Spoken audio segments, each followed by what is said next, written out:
familia. Welcome to this week's episode of Chamber Talks. The governor announced 30 more days of shelter in place. But let me remind you, you got to learn how to pivot and continue to do business. No matter what your business model is, there's work that could get done. You could be working on your networking. You could upgrade your website. You got to keep your relationships fresh.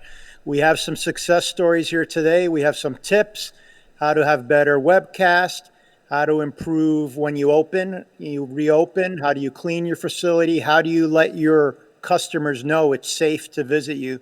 These are all very important steps that you should take for your business. Don't be discouraged. I see a lot of folks on social media getting very discouraged. You're business owners. That means you have a certain amount of resiliency, and we have your back. So give us a call if you're stressed, and we'll try to put a plan in place to help you with your business. Kwa, would you like to say a few words to our audience? Of course. I always have to introduce myself. You don't need to introduce yourself, Carlos, because everyone knows who you are. But my name is Kwa, and I represent the U.S. Pan Asian American Chamber of Commerce, and just for the Northeast region, serving as the president. And I just want to remind everybody that the USPAACC and the statewide Hispanic Chamber, we partner with each other to expand the communications, to get the bigger outreach, because at the end of the day, it's not about us, it's about the businesses, it's about the people that we represent. And he says it familiar, I call it family, right? It's the same thing. So with that, we want to talk about the reopening of the economy, right? Where it's rebooting it, reopening it, how you want to call it. But it only happens when businesses are actually staying alive, getting new business, creating awareness for them to and being supportive of one another. And this is what the Chamber Talks is all about. So with that, let's get started. The largest chamber in the state. These 60 million Latinos. You are part of what makes this country great. Congratulations and thank you. We're lucky to have Lizbeth Cardoza of Tiny Milkshake Media with us today. Hola, Lizbeth. How are you? Muy bien, Carlos. Muchísimas gracias. How are you? Great. Can you tell us a little bit about your company? Yes. So we are an animation and creative content studio, basically post-production. We launched about 3 years ago, and we basically focus on creating animated content, video that delight audiences and build brands. In the first couple of years, we were basically focusing on growing. Of course, our expenses were a lot higher than our income. This year, we would have made record sales, especially in the first quarter. I had just closed a bunch of business and projects, ads, spots, video, explainer videos, animated GIFs with a bunch of advertising agencies, mid-size, large agencies, smaller agencies, small brands, big brands, small businesses. And that was back in March, late February, early March. And by the end of March, all of it was gone. Everything was canceled. Everything was postponed. This year we were forecasting making 80 to 150,000 in our first quarter, which would have been a crazy record for us because we're a small business. We're two co-founders, a husband and a wife team. Carlos is my co-founder. He is the creative director and the animator, and me. And then we have a couple of independent contractors and interns that work with us. So we had a tough time at the end of March, and a lot of panic, a lot of uncertainty. But that's what I would love to talk to you about, how we just turned it all around by focusing on passion and purpose and how we could help and offer value. Yeah, so how did you turn it around? So it's, love to hear. Actually, Carlos and I, we're both in that same space, and I do this for a living as well. So love to hear your story.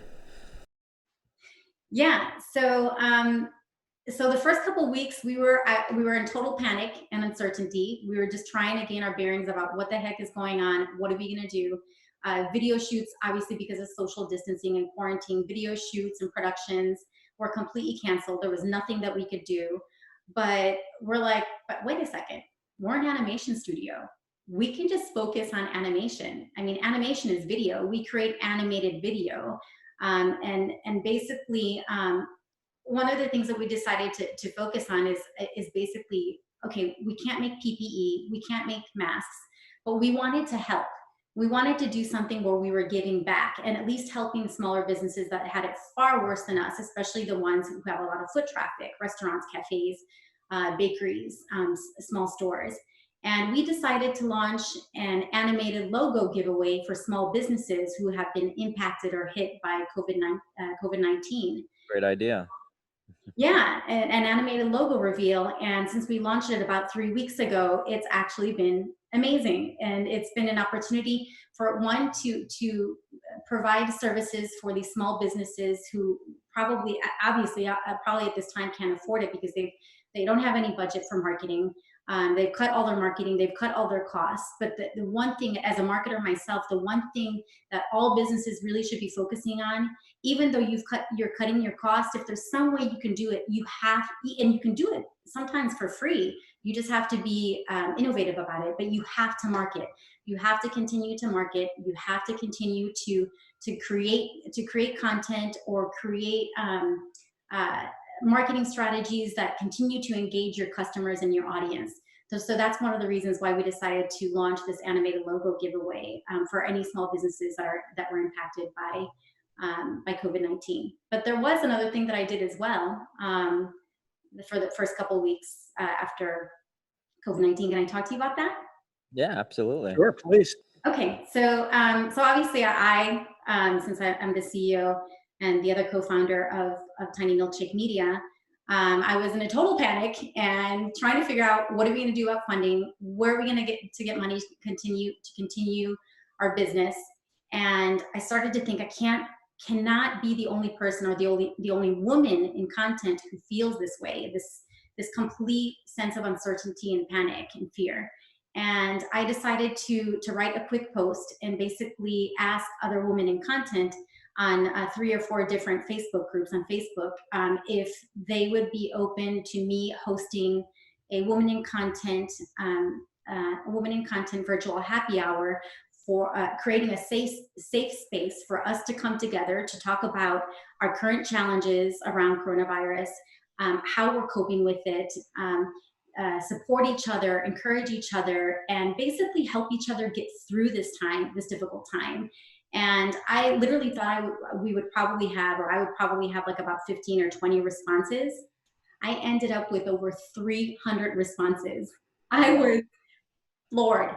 So it took me about 2 weeks to get to everybody because I had to ask everybody for their email in order for me to send them a survey, in order for me to figure out, okay, all these women don't work in the same industries or in the same positions. So what I need to do to create value for them to make this women in content happy hour, virtual happy hour, valuable for them is make sure that I match everybody based on their industry and their roles.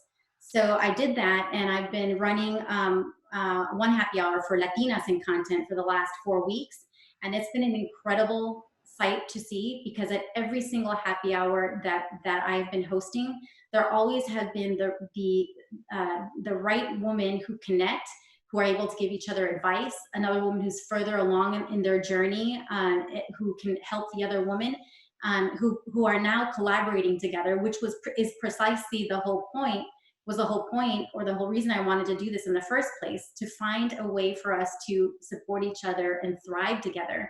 But what I didn't realize, what I thought was really interesting, what I didn't realize and what has come out of this is actually cultivating relationships, but partnership agreements. Just last week, I signed a couple of partnership agreements with one social media marketing agency who creates a lot of content for women-owned businesses and does strategy and websites, but her clients are always asking her for animated explainer videos, or they're always asking her for like this one particular restaurant, woman-owned restaurant in Texas, is asking for animated characters of a hamburger of lettuce, tomato, onions, and then the burger patty coming together in an animation on a virtual menu that she's creating. So it's been really interesting because it's actually it's been an opportunity for me to create opportunities for other women, but it's also created opportunities for myself. So it's been an amazing ride. I did not expect it, but this is what has come out with trying to provide value and just implementing my passion for connecting and helping others. That's awesome. That's awesome. I mean, I'm extremely proud of you for making that pivot, and you know I could see it going much further than what we were doing before. So I look at it as an opportunity for you, right? So kudos to you. Thank you so much. I appreciate it, Juan. Great job. Stop talking about hamburgers. You're making me hungry, though. I'm a foodie too, Carlos. I'm a foodie too. No, it's been an inspiring story, and I'm sure our members will appreciate hearing your words. And we all need that encouragement to see that people are reaching out and helping each other during these times. So thank you, and we wish you the best success, and we'll have you back to hear some of those partnership agreements, how they're going. Thank you, Carlos. Thank you, Juan. I appreciate it. You're welcome. Have a good one. Hey, familia, that was a great story of pivoting and succeeding in your business plan. And now I have the honor to introduce our illustrious chairman, Luis de la Hoz, who has a real special guest and a member of our familia here today. Hey, Luis. Hey, Juan, thank you very much. Thank you, Carlos. Thank you, familia. We are here to share with you an amazing individual that have been supporting us from a long time. And I do believe that we use his philosophy of return on relationship for many things that we do at the chamber. Ted, thank you very much for joining us today. Luis, anytime you need me for anything, I'll be there. You know, what I love most about you and your whole organization is just how you wrap your arms around the importance of relationships. So anytime you need me, you just call. Ted, did you remember when we met the first time? Okay, I believe the first time we met was at Latism in Chicago. Yes, in 2012. Yes. 2011. 2011, and then we got that great photo when you made that beautiful return on relationship image for me in Houston at Latism in 2012. Yes, and you know, we are very grateful to have you here today because we know how busy you are. But if someone doesn't know you, can you please share with us your elevator speech? Sure. You know, I don't really have a speech for that. The easiest thing I can say is just go to Google and Google Ted Rubin, and the first 14 pages will give you kind of an idea of what I do. I've been fortunate to be around the social space since the early days when I joined Elf Cosmetics back in 2007 and 2008. I got involved in digital back in 1997 when I joined Seth Godin at his first startup called Yoyodyne, which was the first online direct marketing company. And I had the good fortune to be up in New York, in the New York area alone. I had to move my family from Florida. So I was up living up without them for a little while. And because of that, I got out of the house very, very early in the morning and got to the Yoyodyne offices. We had about 30 employees, but the only one there that early was Seth Godin. And if you guys are all familiar with Seth, you know how brilliant he is. And I was just fortunate enough to be around, smart enough to keep my mouth shut, and lucky enough to be around a guy that liked to talk about all the thinking he was doing. So I got to have kind of an early view into this whole online marketing, online commerce, e-commerce, relationship marketing via digital world. And truth be told, return on relationship, although it's kind of been a part of my life always, the concept of it from a business perspective really grew out of those first conversations with Seth about permission marketing. Mm-hmm. And we are very happy. You know, many people attend many conferences. They get excited, but they never implemented what they learned. But we really implemented return on relationships from the early ages. And when Carlos took over the Chamber of Commerce, we was in a deep crisis. Now we are strong and we are here to support our members. And basically, many companies are cutting back on the advertising budget. What do you recommend for our small businesses? What they can do in this age of COVID-19? Well, you know, first of all, I think that it's time for people in a way to reevaluate, where we've put our focus and some of the things we were doing. The market was so hot and business was so active that people really didn't have to work that hard, unfortunately. And the events of these last few months have left us basically all in a state of confusion, fear, and uncertainty. And if anybody says they're not, well, then I think they're, having a little bravado in the face of what's really happening. As many areas are in the process, have shut down, industries are starting to think about getting restarted. But as all of us realize, it's not just about an administration or a state government or even a local government saying, hey, you can open. It's also about you wanting to open personally, your employees being willing to come back to work, and most importantly, whether your customers and the consumers are going to come out. So, we once had a surging economy and now it's struggling. And I just think it's an opportunity at this point, and kind of a forced opportunity because of what's happening. It's not like we have a choice, that instead of devolving into panic and becoming defensive, it's the perfect time to reach out to others in the spirit of contribution, which is very much what your chamber is all about. As many of us have been bracing and experiencing prolonged periods of working from home or sheltering in place to wait this out, I think that there's a lot of opportunities that have arisen. We all have more times on our hands in a certain way. Even if we're busy, we don't have to commute anymore.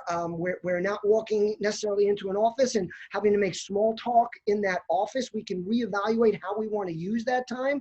A lot of companies, and I would assume some of your chamber members, are starting to think about, do I really need that office? Obviously, if you're a place that people come face to face, or in a retail business or a food business, clearly there has to be some face to face. But how can I build that business into a delivery business? How can I build that business into something that's a little bit different that will insulate me better in the future?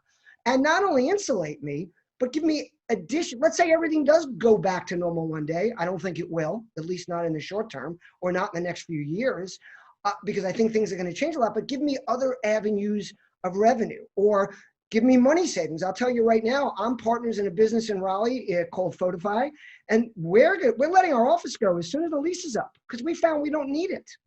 We fooled ourselves into thinking that we needed to be around each other because we spoke more and ideas came about. But truth be told, we're being much more, we're having much more ingenuity. We're connecting more. Our relationships have grown by being apart. Why? We get on Zoom calls or conference calls every morning just to bring everybody up to date on what's going. In those things, everybody jumps in if there's something happening in their lives. None of us really do that in offices. Maybe it happens by happenstance. But if you try to bring everyone together in a room, number one is the time it takes just to bring them all in and herd the cattle. It takes too much time. And then the time to break it up and get everybody back to work. Here, you're done with the Zoom or you're done with the call and you go by, click, click, click, click, click. Everybody's back to work. So I think you're going to see a lot of changes. And as far as what's happening now is an opportunity to try the things you were resistant to do before, whether it's, again, maybe you're a restaurant and you didn't want to do delivery, or you didn't want to do takeout. Now you're trying to figure it out. If you're a company that had workers that kept saying, why do I have to come to the office? You were afraid that maybe if they didn't clock in, if they weren't there, if someone wasn't watching, they wouldn't work. And all of a sudden you're being forced to let them work remotely, and you're finding out again that they're more efficient, that there's other ways to work with them, that there's other ways to build relationships. And then, it goes beyond that. I mean, here's an opportunity to engage with your children, to reach out to people. Kids are home for a prolonged and unexpected period of time.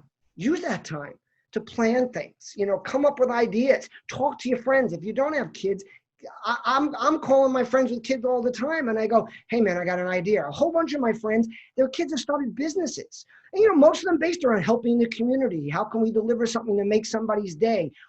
If you have young children, how do you keep them entertained? They're delivering game ideas, they're delivering packages. Make it a point to take care of your neighbors, and especially elderly family members and elderly neighbors. See what you can do for them. Can you shop for them? We all know they're probably most at risk. So start thinking about it. And while you're doing all these things, you're affecting something that I talk about a lot. I like to say that a brand is what a business or a person does, and a reputation is what people remember and share. People don't necessarily talk about what your business is. They talk about you. Oh my God, they're so reliable. Oh my God, I can always count on them. They always pick up the phone. They always follow up. If I have a problem, they fix it. Now is a time to help build that brand by doing for others. Help your business community. I mean, clearly that's what you guys are all about. You know, think of ways you can contribute your service to help others. You know, I spend a lot of my time writing content, building things. This has not been hard for me, other than I like to get out and engage with people. Traveling is a big part of what I do. You know, for a long time, I used to say, oh man, if I could only get a month at home, that would be so great. Now I'm going, oh my God, like when can I get out of here again? But I'm recognizing that, I don't know about you, but I'm not getting on a plane this year. Definitely not for the rest of 2020. If I decide to go anywhere and it becomes somewhat safe or allowed, I'm going to drive, which is going to change my whole perspective on how I do things. But I'm trying to lend myself. I do calls like this with friends like Luis and Carlos. I let people reach out all the time and say, hey, I have some ideas. Would you mind if I bounce them off you? I make time for those things. And it keeps me pretty busy. And it takes away from other things that I might otherwise be doing, but I can do it more than I used to, because even before, when I was willing to give the time, I was running to catch a flight. I was running through an airport. I had to get off and get in an Uber. I had to speak in front of an audience. Things were much more set to specific times. Now I can work around that. So I'm just trying to make myself a more valuable member of the community. You know, call your current and past customers just to see how they're doing. Don't try to sell them anything. And for God's sake, and I know that some of us have to do things to earn a living, but stop trying to sell people shit they don't need right now. You know, stop trying, like if I get one more email asking me to buy another pair of jeans, seriously, I've been wearing the same shorts for 2 months. You know, it's like, I don't need what I needed before. Come to me with something that's of value. Stop trying to sell me your car, telling me you'll give me 120 days free, when in 120 days, I might not be able to pay you. Rather say, hey, maybe we can help you with sending someone out for service. Again, I'm not saying shut down your business or stop doing things, but make it more in the perspective of the consumer instead of trying to shove something down their throats. You know, our restaurants, pubs, hospitality businesses are hit so hard. You know, if you have the means to do so, support them by either ordering takeout or buying gift certificates. You know, there's so many things you can do. What I've been doing is, you know, personally, I'm not real comfortable with takeout. I prefer to cook my own food. Number one is I'm vegan and there's less options, but also because I'm not comfortable with whether restaurants are taking the proper precautions. But I have a lot of friends or people I know in my community that have no problem with that, and they've been hard hit. So I buy them meals. I send them gift certificates. You know, and what I'm doing is I'm supporting them and I'm supporting a local business. You know, and then, you know, like, so here's something we've done. I'm at a company, Photify, and we're trying to help the community. So we've made a 3-month free product for small businesses. Our product costs money. It's a photo and video app that helps you extend brand messaging through photos and videos created by your employees. And we're giving it away for free to the small business community. And don't get me wrong, we're a startup. We have to make our payroll every month, and it's not easy. And thank God, we're fortunate. We signed a couple of big clients before this started, and they've been help carrying us. But we're still trying to help and do something. We're reaching out to enterprise companies now when we see interesting articles like the way Lowe's is supporting their community, or the way Papa John's is doing things with their drivers and and assuring people the way they're creating food. And we're telling them, even though these are major companies and some of them are doing extremely well in this downturn, we're still willing to offer an enterprise product to them for 120 days free.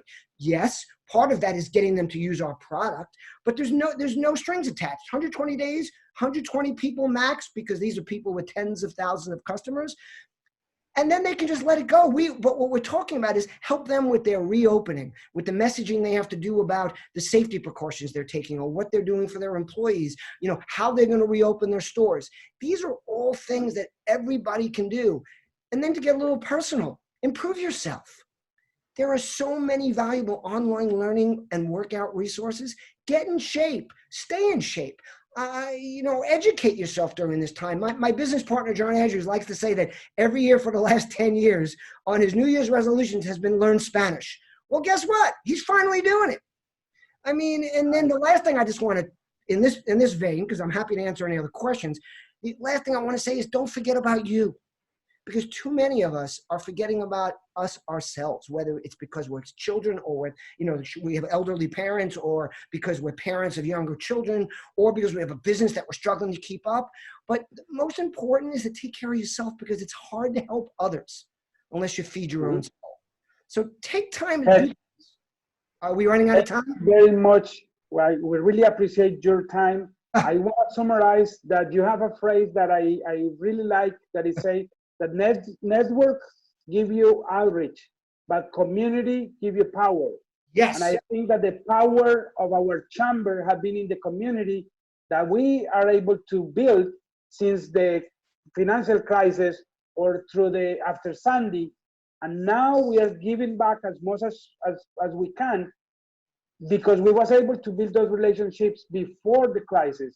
Now during the crisis, our doors are open for them, and we are here to support them through anything that could happen. Luis, let me tell you something that I know you've heard me say is do for others without expectation of anything directly in return, and like them before they like you. And that's exactly what you've done. So now you've built an organization that gets into what you just mentioned. A network gives you reach, but a community gives you power. And the second line to that, which I added over a little bit of time, is that networks connect, but communities care. And if you care for your community, it's going to come back to you tenfold. Thank you very much, Ted. We really appreciate your support. We know that you are one tweet away or one call away. Thank you very much for your time. Be good to people, and we are here to support our small businesses. My pleasure, and sorry if I rambled on too long. No, don't worry. I was concerned that we will need to pay your complete fare, but it's okay. Thank you very much. Always happy to support you and the organization, and Carlos, thank you. As we say, familia, un abrazo fuerte. Gracias, Luis, for bringing Ted on. He's always a great gentleman to hear his insightfulness and how many of the things he talks about align with the chamber. And we have another member of our familia, Latina superstar, superhero. I call her Wonder Woman. Lily Gil Valeta is going to join us and talk about all the good work she's doing and how she is pivoting to continue to succeed and for her business to grow and serve the community. Hola, Lily. Hey, Lily. Hola, Carlos. Thank you for having me. This is great. Of course. Our pleasure. Tell us a little bit about how your company's doing and how you're pivoting and all the good things you're doing, including a great concert that you worked on yesterday that you were one of the partners in. Yes. I think like every other business owner, we had to very quickly react and adapt. And I think that is the name of the game in this COVID-19 season. We very quickly realized that on the marketing side of our business, we were hard hit immediately. A lot of our corporate clients were working with us on marketing programs and campaigns that had ties into events, into music and sports. And obviously all of that is gone. So very quickly we realized, we have to focus or refocus on new products and services that could be relevant at a time like this. So ironically, before, while we had a lot of our effort on the marketing side of our business, we had to rebalance and move a lot of our effort into our data analytics and research side of the business. So luckily, we were blessed to have two capabilities. And I think this is teaching us that diversification of skill and products and services is key. Because if I had all my business, Carlos, on the marketing side, we would have nothing to show as revenues or opportunities right now. So we quickly pivoted and had to focus on the data side. Love hearing those stories, Lily. I mean, I got the chance to see you when you were moderating, hosting the in-person chamber event during in March, and so you were very inspiring yourself to hear about that. And do you have any? Tell me a little bit more about your pivoting. Any specific things that you're doing that's gonna help even someone else out too? Yeah. So I would put the pivoting into 3 buckets, and maybe that helps people that are watching, bucket number one was doing more of a service that I knew could be relevant at a time like this.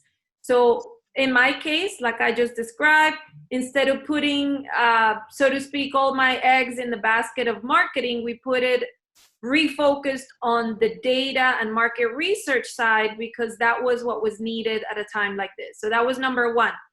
Focus your efforts on the areas that do have demand at a time like this. Number two, because I know a lot of people are in this bucket, if what you do doesn't have enough demand because your customers are shut out or your clients are not buying, then you have to create something new. So a lot of the stuff we're doing in parallel is activating our network, you know, members of Chamber, other friends, to create new service offerings. So we are now part of a number of coalitions, one in particular that is teaming up with a foundation that works with the United Nations and is working with governments to help them with, you know, finding supplies or protective equipment, and basically creating a whole new lane through partnerships. So that was the second bucket. This is the time to create alliances because we cannot do it alone. And number three, I think there's a lot of satisfaction when you give back. And that is purpose. Even the little that we may have or not, to share it actually fuels you as much as it gives. So one thing we did as a company too was kind of volunteer as part of a group of individuals and companies that put together the biggest ever now digital Latino event called Altísimo Live. It happened Cinco de Mayo. We had over 50 of the biggest celebrities and names in music and entertainment to do a fundraiser for farm workers. So that we put our talents to work for a good cause. So that was the third thing. So let me summarize. Focus on the things that maybe do have demand and put your emphasis and resources on that. Number two, be open to create more alliances and collaborations and coalitions, maybe in areas you didn't even think you were going to do business in. And number three, give back, because this is the time when we need to stick together as familia, as Carlos always says. And in our case, we were delighted to be part of this historic moment with the Farm Worker Program. Congratulations. It's awesome. Thank you. Great story, Lily. And I know you have a busy schedule. It's the end of the week. And thank you for squeezing us in. It's always very inspirational to hear your words and to hear how your company is pivoting and continue its great success and giving back, which, as you know, at the Chamber is super important to us. So thank you for all you do. Te queremos mucho. Thank you. Gracias. No, gracias a todos, and hang in there. I will close by sharing what I've said on other forums and interviews. There is strength in vulnerability. And that means this is not the time to pretend to be Wonder Woman or Superman. It's okay to ask for help, because actually the strongest leaders know when and how and where to ask for help. So I know I've talked to you, Carlos, on my pains and glories through this process. And I invite everyone to do the same. Reach out, ask questions, and we'll be okay at the end of it together. So thank you. Hey, Carlos, so who's our next guest? Today we have Alvin Romero, who's the president of Excel Facility Services.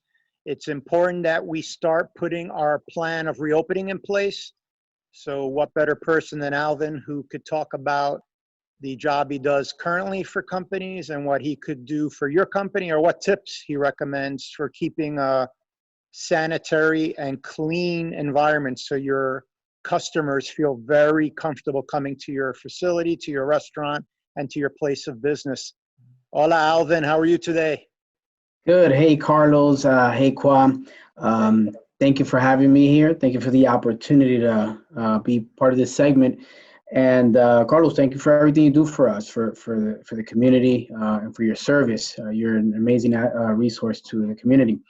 Like Carlos said, my name is Alvin Romero, president of Excel Facility Services Group.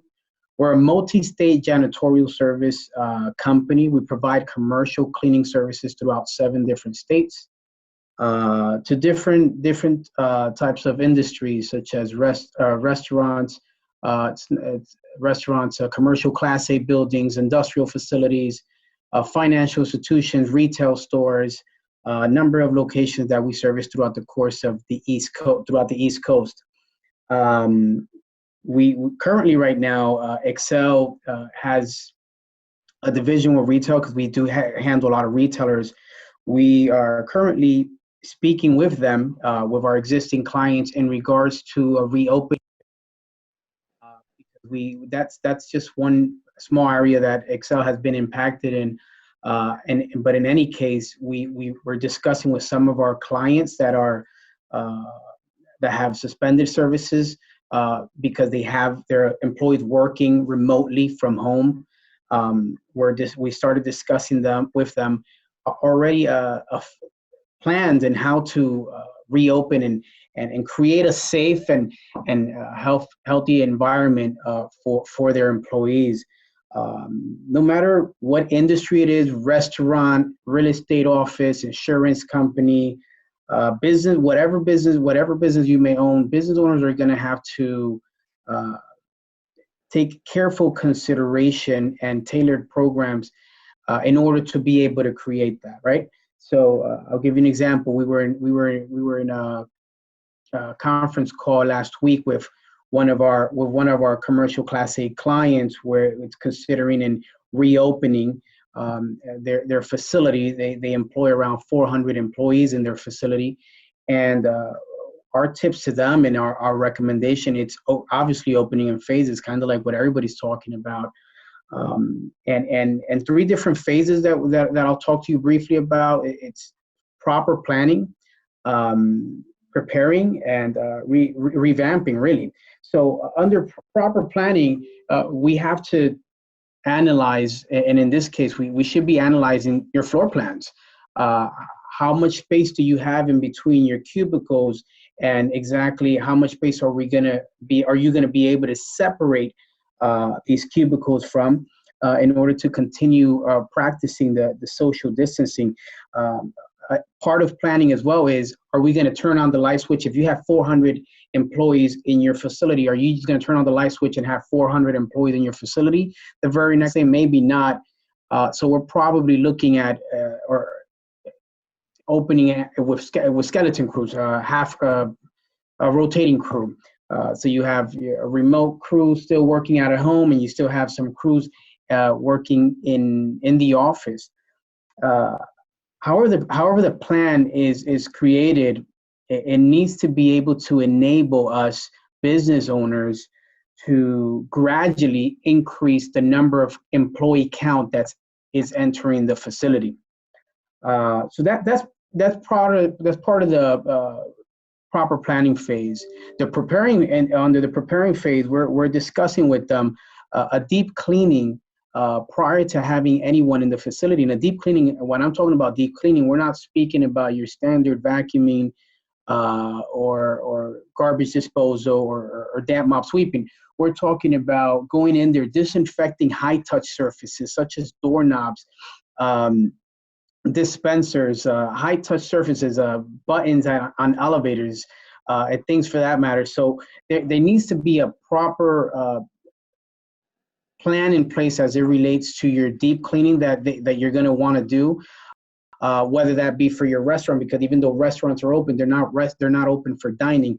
So whether that be for your tables, for if you're an insurance company, for your desk cubicles and things for that matter, going into drawers, getting this disinfected in a proper manner, so that way you're actually creating a safe and healthy environment for your employees to be able to get to.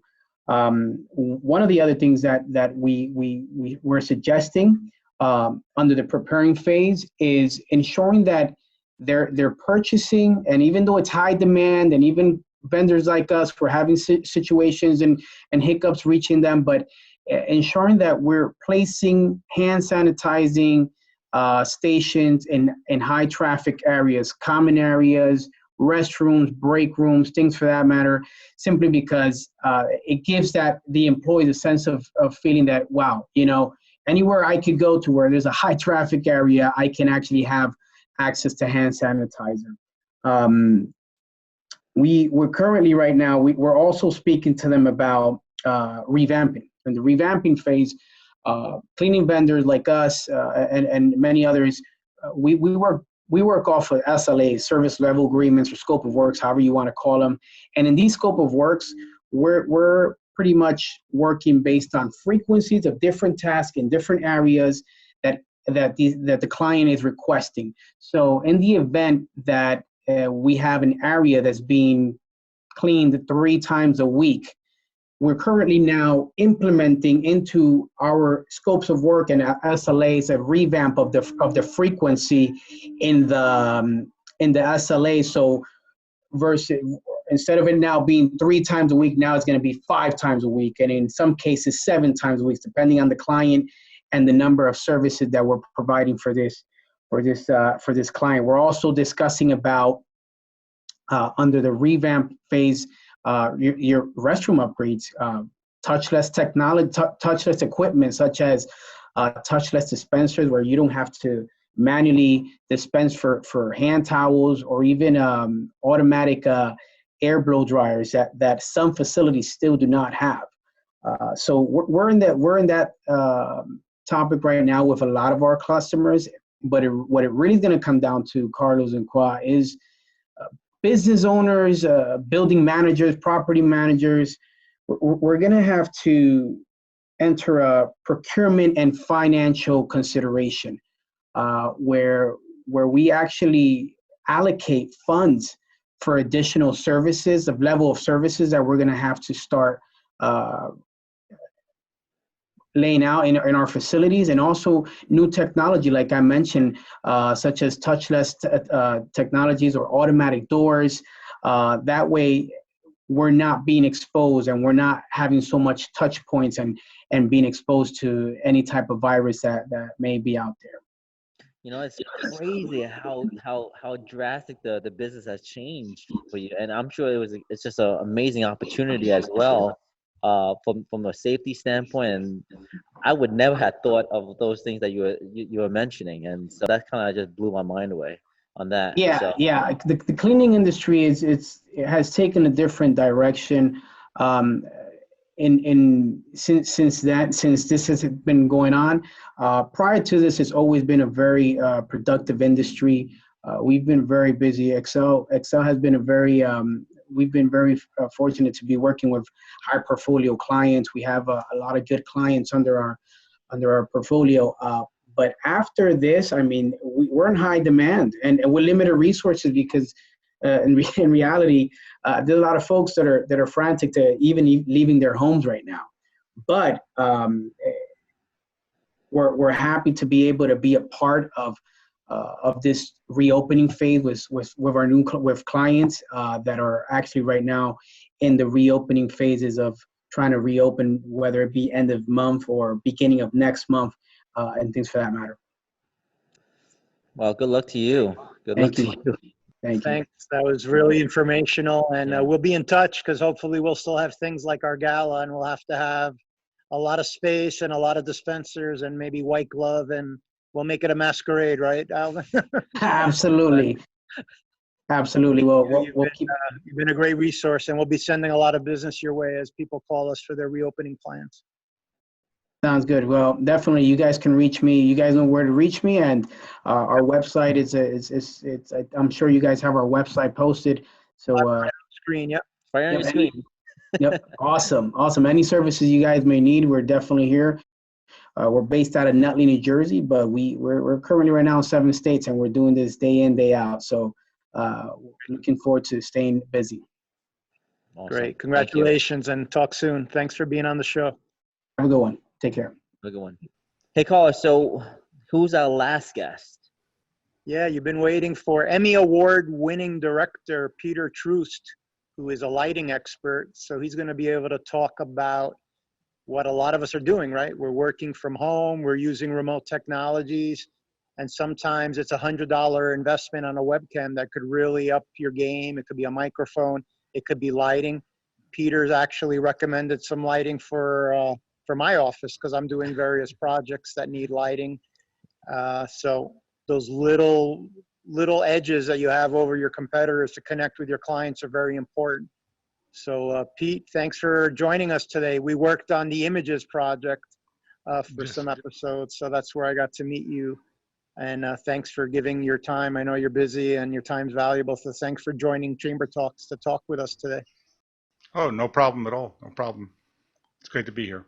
Well, what would you say are some tips that are easy to do fixes that you see on all these fun Zoom calls that you're probably taking part in?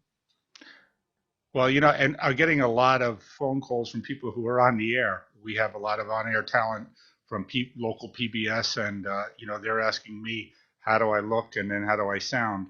And the biggest problem that everybody first started with was they started using the microphone that was built into the laptop or the webcam or their iPad, and that's probably the worst, because if you look at the microphone, it's probably the size of the head of a needle. So it's a pin size little contraption, and so are the webcams, but the webcams, I can almost say that, being in broadcast television, we could almost forgive, bad quality video because of bandwidth from people's houses. We don't know what type of internet they have, but sometimes, the quality of the audio, if you can hear them and it doesn't stutter, and you have a decent bandwidth where the audio is getting out there and the person's report, it sounds better than a telephone, obviously. So people who have USB microphones, and I'm seeing now a lot of advertising for these little Bluetooth lavaliers that you can clip on yourself, and it's just about the size of a AA battery. You clip it on yourself, it's rechargeable. That's where the problem lies, is that it's rechargeable. So a lot of people who are on the air, that I'm advising, they may be doing hits all day long. So if they walk away and forget to charge it, therein lies a problem. So sometimes hardwired mics are the way to go if you're going to be sitting there for a long time. So hardwired means you could be a USB, or it can plug into the side of your microphone jack on the side of your your laptop. They have hardwired lavaliers, but the rechargeable little Bluetooth one wasn't bad, but it looks like a great idea. And it said it thinks it gives you like 6 or 7 hours. But if you did leave it on, you'd have to quickly find an alternative. I always say that, if you can hear the person, the way that they lit their room, because I'm even doing a sacrilege here because I have a window behind me, which I would probably black out that window because that window is very bright behind me. So, you try to make it where your face is evenly lit, try to back the laptop up or your computer up as far as you can so you can still see it. Like right now, mine is a little more than an arm's length away, so that I'm not getting the blue or the splashback from the monitor itself. If you notice, when I look up, I'm seeing the chandelier that's in the dining room here. But if I keep my face straight ahead, I'm evenly lit and I'm getting it from one source in here. The kitchen light is kind of on too off to the one side, but so that's people who wear glasses, or they have these ring lights. They have these lights you can put right above the right above the webcam, or if you have two of them, you put one on each side, just slightly off angle. And if you do wear glasses, I was telling Carlos, you lift the lights up a little bit, because that's where the reflection's coming from. So if you're really low, you're going to get reflection right back into the camera. But if you raise the two lights up a little bit, so the idea is to try to get them on decent sized stands so that you have that range to go up and down. Most people are doing these in a seated position, so you don't need stands that go higher than your ceiling. So anything that goes 6 to 7 feet is probably fine. So, and like I tell the big, and I use the earbuds that came with my iPad as almost like an IFB. In television is a term called IFB, which is interrupted foldback or interrupted feedback. So if you're getting an audio feed and you're talking to somebody in the field, a reporter or whatever, the producer can talk in your ear, interrupt that feed. You still hear the feed, but you hear the producer on top of them a little bit, maybe telling you what the next question would be, or just nod or whatever. So they're giving cues. And the IFB, the earpiece that a lot of reporters and people use, who said that it's not coming across the speaker as I'm speaking. So everybody's wearing the little earbuds, and they have a little lavalier built into them too. If you notice that, it's a little dot, not the best in the world. So, if you can buy, I think Carlos bought a USB mic, or if you can buy any type of mic to get away from the little tiny thing there. And what I did was I snuck it down behind my shirt and I plugged the earbud in as my headphone return so that I can hear. And then if you notice, you can tuck it behind your ear like you do at IFBs. So just little things so that you don't have cables just drooping down there, or the cables are so tight sometimes that they look like they're tugging.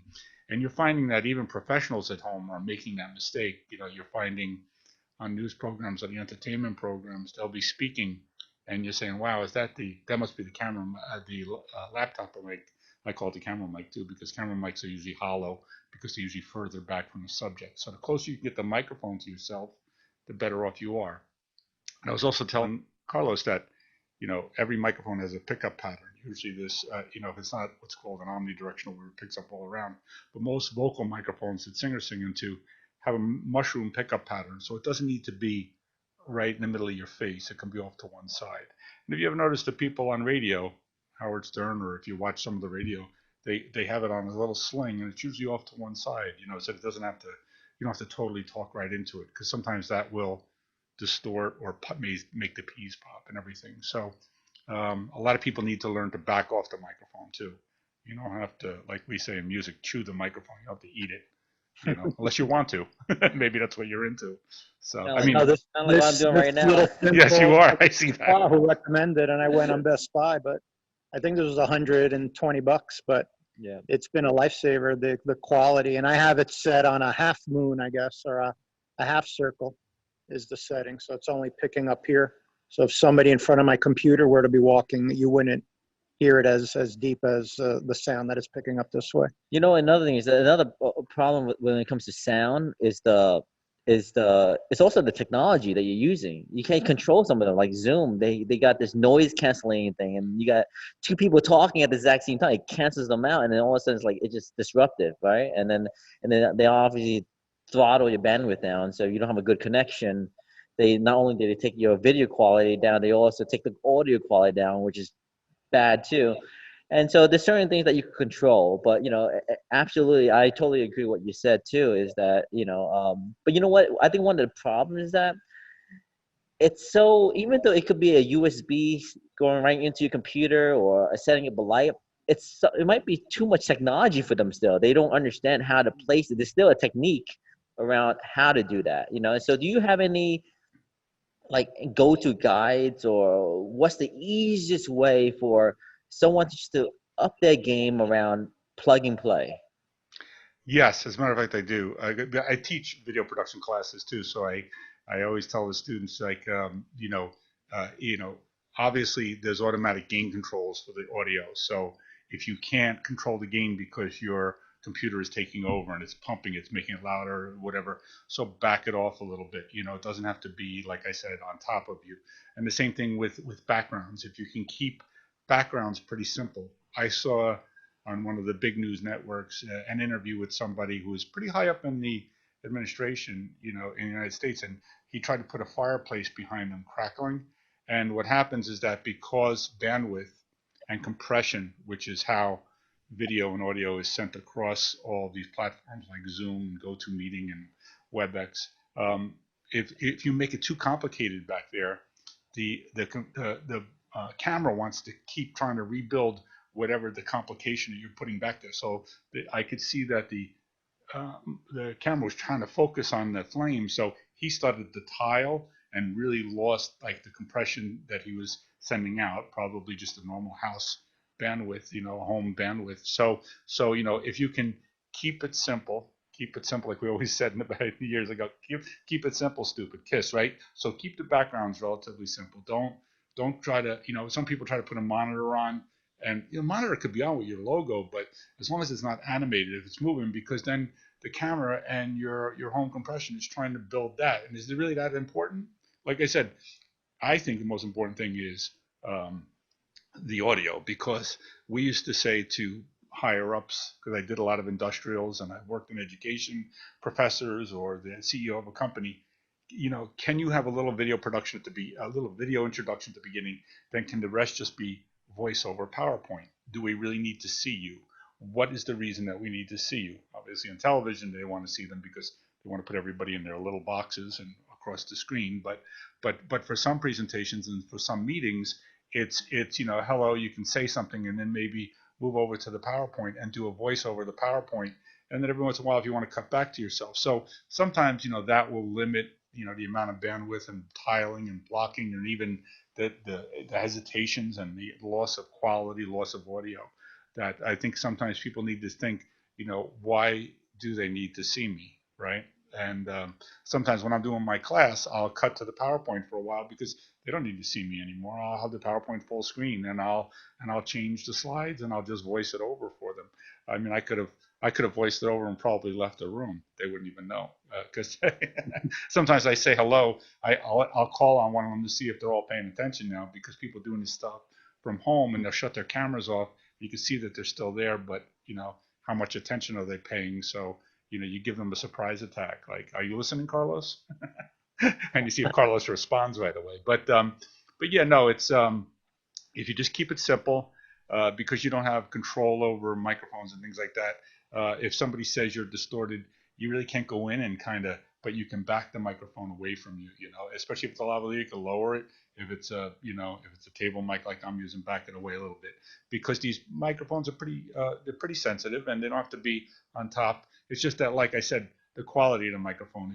People probably don't even realize that on their webcam or on their laptop or even on their iPad, the little tiny hole is the microphone, and you'd be surprised, and they say, "Oh, it's probably good." It's like, you really think it is? Because, it's not as good as a handheld microphone. So, you can definitely up your game just a little bit by like I said, get a decent microphone. It doesn't have to cost a lot. And then you don't really have to buy lights. You can find a good lit room, or you can pre-light it like Quad did there, right? I mean, you could put a backdrop up with a muslin. I have muslin downstairs, and I could probably block the whole window and everything. But I was just trying, like I said, first thing I had to do was try to get my audio up and running. So, because I think that's job one, is that you can be heard well, and then just don't have much moving in the background. Thanks for the tips. Those are great tips. Stuff. Well, thank you, Peter. It's been very educational. If I get any questions, I'll send them your way from some of our viewers and Sure. any of our members. But again, thanks for helping me back here. It's a lot cleaner and better lit. And I put curtains on my window because I know you told me my one cheek had a lot of light on it. You picked up on that, so Yeah, please help Carlos with his lighting. Yeah. Or Quack could come over your house and just bring his muslin. And yeah, the thing is, though, his is very simple there, and it wouldn't take a lot to transmit that type of stuff. But some people just try to get too fancy, or depth is good too if you can get depth. So if you could do it, where you're not up against the wall, because that looks like a mugshot if you're right up against the wall somewhere. Right. And some people are doing that, right? They're up against white walls, and you're like, that looks really bad. You don't have to do that. You don't have to be that. You can get a little depth. So. Excellent. Okay. Excellent. All right, Peter, thanks for your time. Have a great weekend. Okay, you too. Thanks. Bye-bye. Have a good one. Bye. So there you have it. Make sure you up your production game. Carlos, you need to up your production game, man, because you're kind of dark right now, but that's nothing you could do. It's coming in the mail. Coming in the mail. You did fix the microphone. That's great. That's the first start. But you know what? He's absolutely right. You gotta, I think there's a bunch of USB lavaliers now. You can plug directly into the laptop. They got all these these Wi-Fi transmitters, and they're really good too. But as he said, they're also rechargeable. You got to remember to charge them up, making use for it. But yeah, absolutely, the audio game has to be good. The lighting game is very difficult, But if you could get a nicer webcam, you gotta separate yourself from everybody else from a Zoom call, right? And we are all tired of Zoom calls nowadays. But so at least at the very least you could do, up the game. So anyways, time to close it out. Carlos? Yeah, no, thanks to all our members from both chambers, and I can't stress enough. I see on social media everybody's really stressed. They're focusing on negativity, and they're not focusing on their businesses. So a little tough love. Come on, guys. Cut that out. Focus on your business. Call the chamber that you belong to, and we're going to help you. If you're worried about other things, you're taking your eye off the ball. Keep your eye on the ball. You gotta really focus during a crisis, and you have friends and familia to help you focus. So don't dwell on the negative. Keep it positive. Again, we have your back. Absolutely, we got your back, and make sure you're subscribing to the SHCCNJ on YouTube. Make sure you're hitting like. Facebook, make sure you engage with it. Send out your comments. Send out the questions. We want to start posting up questions, if for the next shows, and I think the Hispanic Chamber, the statewide Hispanic Chamber, the one you run, it's so engaging. Every time we run something, we get a few thousand views. I think this one has 30,000 views on the last one. So That's crazy. we're doing something right. And so We are. And I will give a shout out to a show that we're collaborating with Univision on Sundays at 11:30. It was the #1 rated show last Sunday in that time slot. Regardless of language. So it beat ABC, NBC, CBS in that time slot, and that's because of our chamber familia.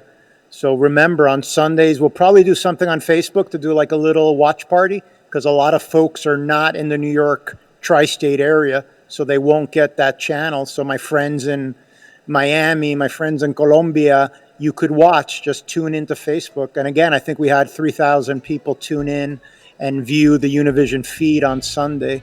So I invite you again in a couple days, do the same, and send questions either to this Chamber Talks, or if you have questions for Univision. Again, we're doing this for you guys. Yeah, make sure if you're interested in being on the show, hit us up. It is about exposure. Get your business out there and get these talks going. So I don't have anything else. Till next time. Thanks, guys. Thank you, everybody.